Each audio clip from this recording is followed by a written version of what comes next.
আসসালামু আলাইকুম।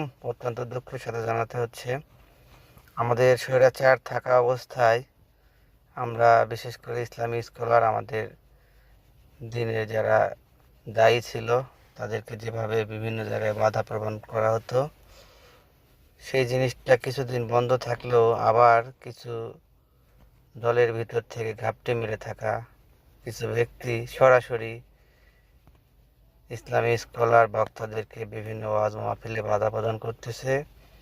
এদেরকে এখনই যদি আমরা সমূলে উৎপাটন না করতে পারি, এরা ভারতীয় এদেরই একটা এজেন্ট। এরা বিভিন্ন দলে ঘাপটি মেরেছিল, এরা আবার সুযোগ বুঝে বের হয়েছে।